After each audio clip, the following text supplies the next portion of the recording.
Você já parou para pensar que aquilo que mais te assusta pode ser justamente o que guarda o maior tesouro da sua vida? E se os seus medos, fracassos e até aquela vergonha que você tenta esconder fossem, na verdade, um mapa secreto apontando para o seu verdadeiro propósito? Imagine por um instante. Tudo aquilo que você rejeita em si mesmo não é um erro a ser eliminado, mas uma pista a ser seguida.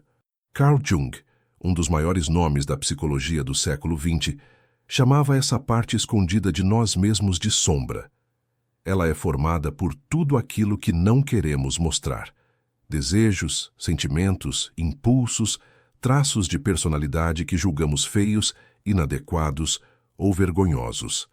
Mas o que quase ninguém entende é que essa mesma sombra pode conter nossas maiores forças e potenciais ainda adormecidos. No Brasil, estamos acostumados a usar máscaras. Seja no trabalho, sorrindo para o chefe mesmo quando estamos insatisfeitos, seja em família, escondendo as brigas atrás de fotos felizes no almoço de domingo, ou até na internet, onde criamos versões perfeitas de nós mesmos. Mas, por trás dessas máscaras, existe um eu autêntico, cheio de contradições. E é justamente nesse território proibido que mora a possibilidade de transformação. Pense nisso. Quantas vezes você já se sentiu travado por medo de fracassar, ou sentiu uma raiva que parecia desproporcional, ou ainda, quem sabe, invejou alguém em silêncio? O instinto imediato é afastar essas sensações, como se fossem sujeira a ser varrida para debaixo do tapete. Mas Jung nos alerta. Quanto mais negamos a sombra, mais ela ganha poder sobre nós. É como tentar segurar uma bola debaixo d'água. Quanto mais empurramos para baixo, mais forte ela sobe. Agora imagine se, em vez de fugir dessas partes, você aprendesse a ouvi-las. O que sua raiva poderia te ensinar sobre seus limites? O que sua inveja poderia revelar sobre sonhos que você deixou para trás? O que seu medo poderia mostrar sobre caminhos que precisam de coragem? Essa é a virada. O inimigo pode ser, na verdade, um guia. E é por isso que este vídeo não é apenas uma reflexão filosófica. Ele é um convite. Se você já sentiu que está perdido, sem direção, talvez a resposta esteja mais perto do que imagina, dentro das sombras que você mesmo tenta apagar. Se essa ideia já mexeu com você, não saia daí. Nos próximos minutos, vou revelar como identificar sua própria sombra e transformar esses defeitos ocultos em um mapa para a sua liberdade. Você já percebeu como algumas pessoas conseguem nos tirar do sério de uma forma quase inexplicável? Pode ser um vizinho barulhento, um colega de trabalho arrogante, ou até aquela figura política que você detesta só de ouvir o nome. Mas e se eu te dissesse que, muitas vezes, a intensidade dessa raiva não tem tanto a ver com o outro, e sim com você mesmo? Carl Jung chamou esse fenômeno de projeção. Quando rejeitamos algo em nós, é comum enxergarmos esse traço com mais força nos outros. É como se o mundo se tornasse um espelho, refletindo de volta os aspectos de nós mesmos que não queremos reconhecer. Assim, aquela arrogância que você critica pode estar ligada à sua própria dificuldade de se afirmar. A inveja do sucesso alheio pode ser o lembrete incômodo de um sonho seu que ficou engavetado. No Brasil, esse jogo de espelhos é visível em quase todo lugar. Pense no futebol. Quantas vezes a torcida xinga o jogador por falta de garra, quando, no fundo, a raiva nasce da frustração coletiva de não se sentir reconhecido ou valorizado. Ou ainda na política. Muitas vezes, odiamos em um líder aquilo que, em silêncio, carregamos como sombra nacional. Corrupção, egoísmo, desigualdade. A intensidade da reação revela muito mais sobre quem somos do que gostamos de admitir. Jung dizia: tudo que nos irrita nos outros pode nos levar a uma compreensão de nós mesmos. Isso significa que cada conflito, cada desentendimento, cada reação exagerada pode ser uma oportunidade de autoconhecimento. Não é sobre culpar-se, mas sobre perguntar: o que essa situação está tentando me mostrar sobre mim? Pense agora em alguém que você não suporta. Já se perguntou por que aquela pessoa ocupa tanto espaço dentro da sua mente? Muitas vezes é porque ela desperta em você algo que está escondido, um desejo não realizado, uma ferida antiga, um medo não enfrentado.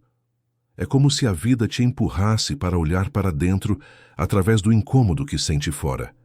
E aqui está a virada. Quando você aprende a identificar essas projeções, o outro deixa de ser inimigo e passa a ser professor.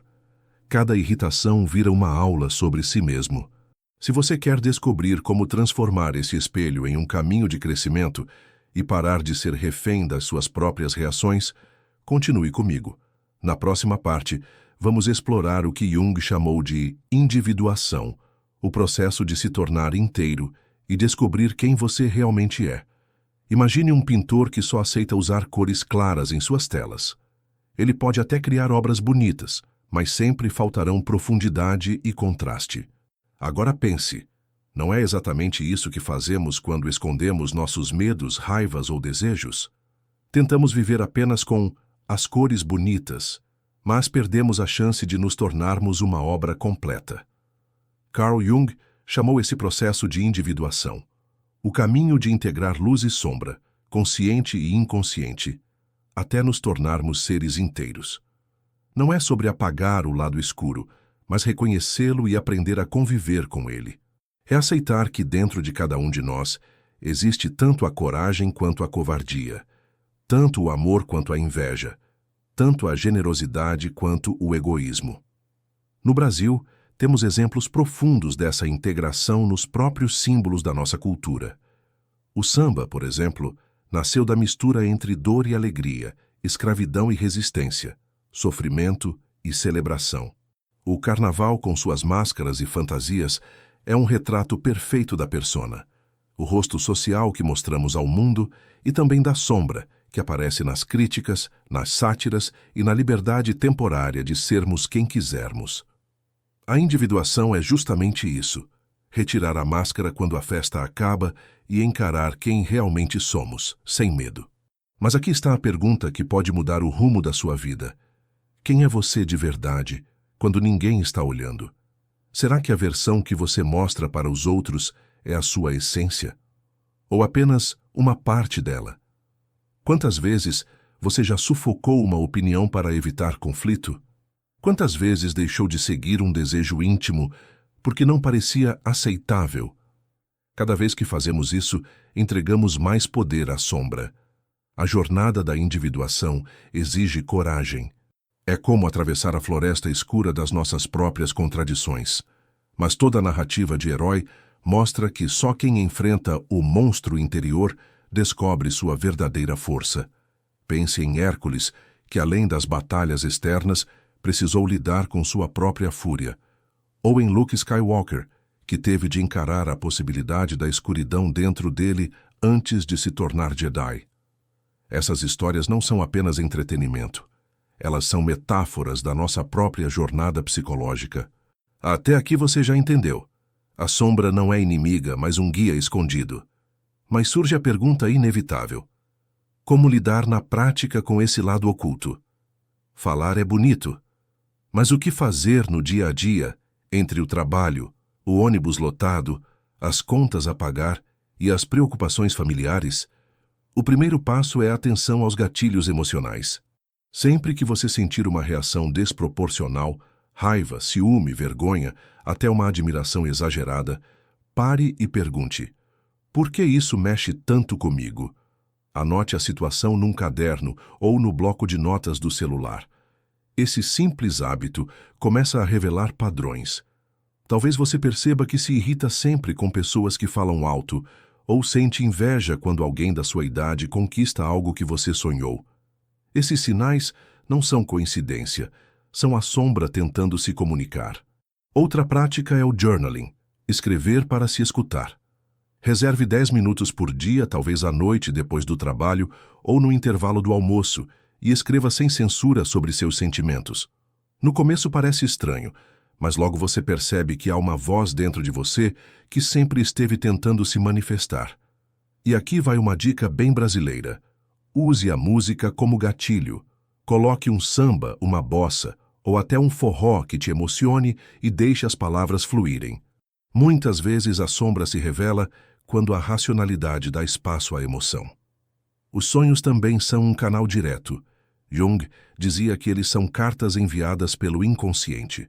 Experimente anotar cada sonho ao acordar, sem se preocupar em interpretar de imediato.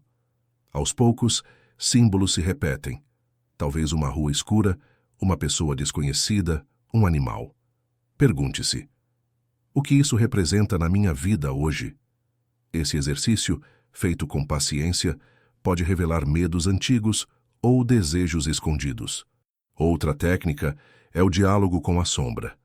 Feche os olhos e imagine estar sentado diante de você mesmo, mas da versão que carrega tudo o que você esconde. Pergunte: o que você quer me mostrar? Do que está tentando me proteger? Escreva as respostas sem julgar. Muitas pessoas descobrem que a raiva que as consome é, na verdade, um mecanismo de defesa, ou que a inveja é apenas um pedido de reconhecimento. E aqui vai uma provocação. Quando foi a última vez que você transformou um incômodo em criação? Talvez aquela raiva pudesse virar poesia, música ou até motivação para iniciar um projeto. Lembre-se, a energia reprimida não desaparece, ela só muda de forma. Cabe a você decidir se será destrutiva ou criativa. Talvez você esteja se perguntando: ok, integrar minha sombra pode me ajudar, mas o que isso muda no mundo ao meu redor? A resposta é: muda tudo. Jung acreditava que cada passo dado em direção à nossa própria individuação reverbera no coletivo. Quando paramos de projetar nossos medos nos outros, passamos a enxergar o ser humano ao lado com mais compaixão. No Brasil, sentimos diariamente o peso das projeções coletivas. Veja nossa política. Quantas vezes odiamos em um líder exatamente aquilo que, de alguma forma, toleramos em nós mesmos como povo? A corrupção, a desigualdade, a violência não são apenas problemas dos outros. Elas também refletem nossas sombras sociais. Quando cada indivíduo se recusa a olhar para sua parte, o ciclo se perpetua, mas quando alguém integra a própria sombra, quebra a corrente de repetição e abre espaço para um novo jeito de se relacionar. Isso também se manifesta no dia a dia. Quantas brigas familiares nascem não pelo problema em si, mas porque alguém se recusa a reconhecer seu orgulho?